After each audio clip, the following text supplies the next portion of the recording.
Reginaldo explota y desnuda al PAN. Paulo Martínez intenta sembrar miedo y sale perdiendo. El narcopanista Paulo Martínez llegó al debate repitiendo el guión de siempre: desastre, tragedia y un país en ruinas. Entre cifras sacadas de contexto y acusaciones incendiarias, pintó a México como un infierno y culpó a la 4T de absolutamente todo, desde el campo hasta la seguridad, pero su discurso demagogo se vino abajo cuando comparó al Tren Maya con nada y omitió que el campo fue abandonado precisamente bajo los gobiernos que él defiende.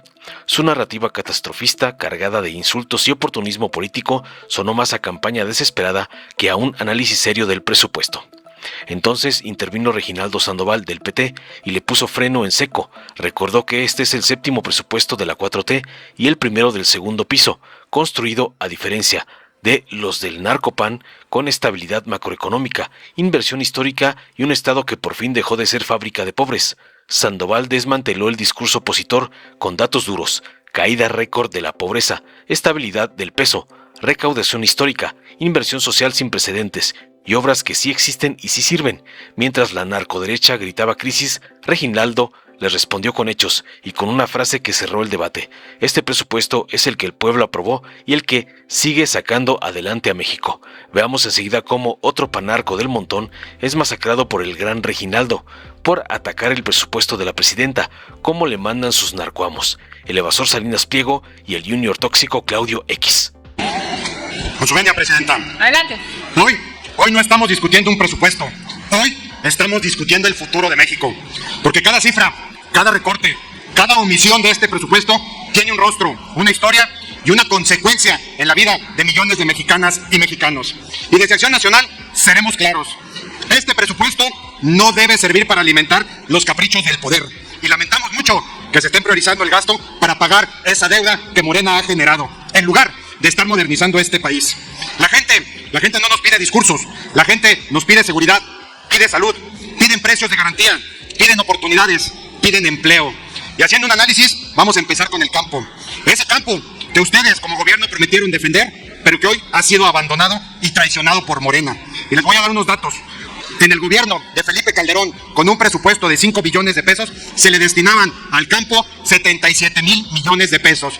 Y hoy, que tienen ustedes, el oficialismo, el doble de presupuesto, le están destinando 75,000 millones de pesos. Eso es un acto criminal hacia el campo de parte de Morena. Han eliminado más de 15 programas para el campo, como la adquisición de la leche, el fomento de la agricultura, ganadería, pesca y acuicultura. Este presupuesto no protege a quienes trabajan y producen para garantizar la seguridad alimentaria. Pero eso sí, ahí vienen a asignarle 30,000 millones de pesos al Tren Maya, que no alimenta a nadie y que no produce absolutamente nada. El campo arde. Los productores agropecuarios les han bloqueado más de 30 carreteras en todo el país para exigirles los apoyos que ustedes les incumplieron.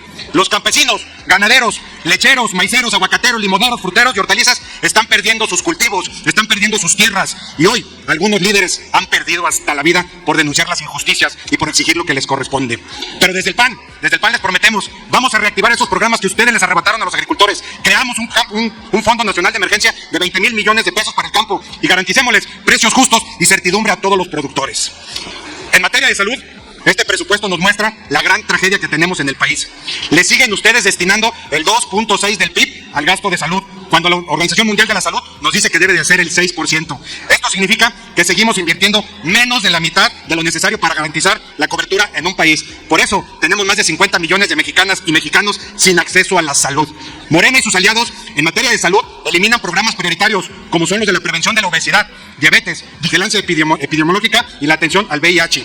Para la salud mental, que mucha falta les hace, le quitan 91 millones de pesos. A las niñas y niños los dejan sin vacunas contra el sarampión y a los niños con cáncer los tienen abandonados. Los hospitales siguen sin medicamentos, sin doctores y sin mantenimiento.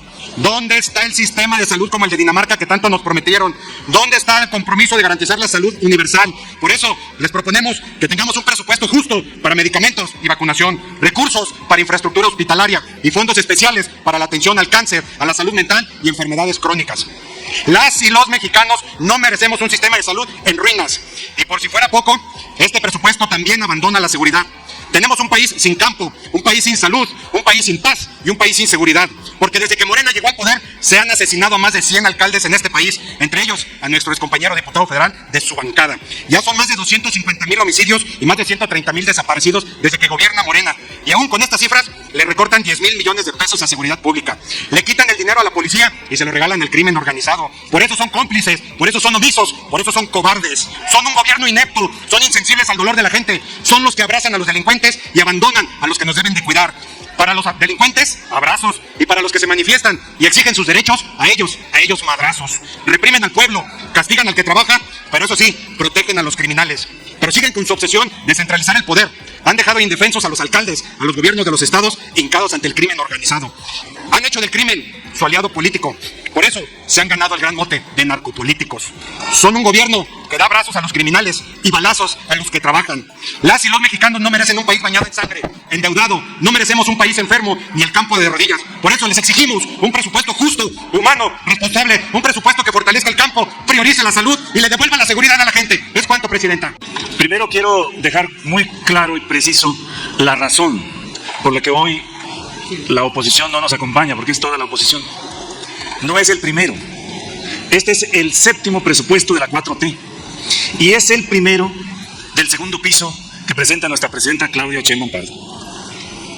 Y el Partido del Trabajo va a favor de esta propuesta de dictamen, porque este presupuesto de egresos de la Federación para el ejercicio 2026 está firmemente sobre el modelo del estado de bienestar, orientado por los principios de prosperidad compartida, igualdad sustantiva, austeridad republicana, honestidad, incremento de la inversión en áreas sociales clave, todo bajo un marco de responsabilidad fiscal. Es importante mencionar que se parte de un marco macroeconómico responsable. El presupuesto para 2026 se construye sobre la estimación de ingresos, estimando un rango de crecimiento de PIB de 1.8 y 2.8, con una inflación promedio anual en torno al 3.5 y una previsión de tipo de cambio de 19.3 pesos por dólar. Con ello se brinda certidumbre con supuestos moderados y prudentes. El dictamen que hoy discutimos contempla un gasto neto total de 10.193.683.7 billones de pesos, 5.9 más que en el 2025, de los cuales el 70% corresponde a gasto programable y el 30% a gasto no programable. Dentro del gasto programable, que asciende a 7.094.708.8 millones de pesos, desde la clasificación funcional, 69 se dirige a desarrollo social, 24% a desarrollo económico y 7 al gobierno. Además, se prevé un gasto de inversión de 1.126.119.4 millones de pesos, de los cuales 976.863.5 millones de pesos corresponde a inversión física. De lo referente al gasto federalizado, para los que dicen que no es un presupuesto federalista, se propone 2.810.771.7 millones de pesos, de los cuales 52% corresponde a participaciones federales, 1.456.045.9 millones de pesos, 40% a aportaciones federales, y 1.127.075.3 a convenios, 133.776.7 a subsidios. Y por el ramo 23, que es lo que más les preocupa y les lastima a la oposición, que es donde estaban los famosos etiquetados, que tiene ahí este ramo tiene, que es el ramo 23, tiene 94.279 millones de pesos sin moches.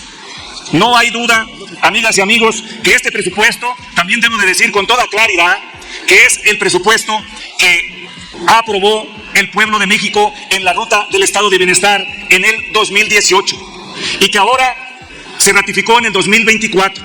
Y miren, para que sepan cómo está la última medición de nuestra presidenta de la República, Claudia Sheinbaum Pardo. Tiene de aprobación el 76% de los mexicanos. El 70% de los que reconocen que son del PAN, que son del PRI y que son del MC apoyan a nuestra presidenta. Por eso, amigas y amigos, diputadas y diputados, nosotros nos dirigimos al pueblo de México para explicarle que esta propuesta de presupuesto es histórica, es la propuesta que va en el estado de bienestar, en el humanismo mexicano, sin ninguna duda. Miren la evolución de las remesas. En este año 2024 fue de 64,746, la más alta de la historia. Y miren la caída de la pobreza, para que vean si tiene éxito esta propuesta o no. De Andrés Manuel López Obrador, solo en este sexenio salieron de la pobreza 13.5 millones de mexicanos. ¿Cuánto sacó el modelo neoliberal de la pobreza? Al contrario, creció la pobreza, fue una fábrica de pobres. Miren el porcentaje. El 29.6% de nuestra población todavía sigue en pobreza, por eso este paquete debemos de aprobarlo sin ninguna duda. Luego, la evolución del tipo de cambio. Hasta que llegó la 4T, el peso no se devaluó, se mantiene en 18.32. Pero miren cómo fue la inflación, la devaluación del peso desde 1992. ¿Cuándo han escuchado ahora devaluaciones o crisis financieras? No hay duda que nuestra propuesta es la que va avanzando. Miren la tasa de inflación. Tampoco hay crisis. Miren cómo estaba en 1996 y miren cómo está ahora. Se mantiene a raya la inflación. Miren cómo está la recaudación fiscal, histórica también, la recaudación fiscal. Y quiero explicarles un tema más porque siempre nos sacan este ejercicio de la deuda. Miren el tema de la deuda.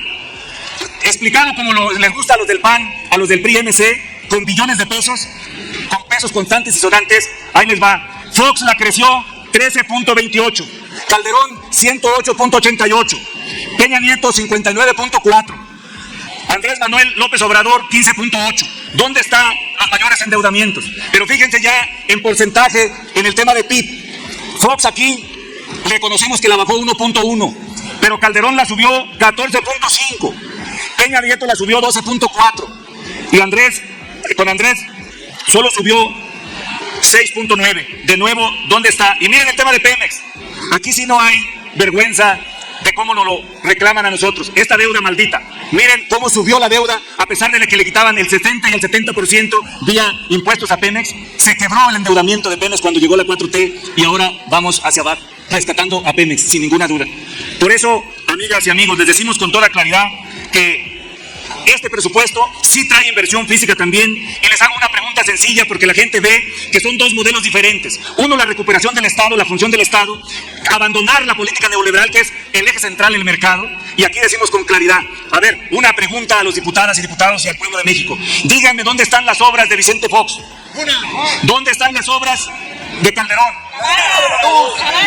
dónde están las obras de Peña Nieto, y ahí les dan las obras de Andrés Manuel López Obrador: 2 aeropuertos, Tren Maya, 2 bocas, Transpacífico, los cuarteles de la Guardia, las 2 presas, sistemas de riego. Inmediatamente les digo otro dato fuerte que nunca se había dado en la historia de esta patria. Con Andrés Manuel López Obrador se distribuyó al pueblo de México 1.7 billones de pesos que antes se quedaba en la oligarquía o en la cúpula del poder, y ahora se distribuye al pueblo de México. No tenemos ninguna duda también, y aquí hacemos una reflexión autocrítica, que nosotros, la 4T, no debemos permitir la corrupción, porque esa es el eje central del modelo neoliberal. Nosotros, el eje de combate a la corrupción es el que puso a la 4T en el poder a través de Andrés Manuel López Obrador, el mejor presidente de los últimos tiempos de la historia de México, el que generó el primer piso de la 4T y el que les lastima mucho porque es nuestro referente y es el que instaló los principios de no mentir, no robar y no traicionar. Y así va a seguir el grupo parlamentario del Partido del Trabajo en la 4T. ¡Que viva nuestra presidenta, porque la apoyamos al 100%! ¡Que viva el pueblo de México! ¡Que viva la 4T! Muchas gracias. Dale en me gusta, suscríbete, activa la campanita y compártelo para que más gente lo vea.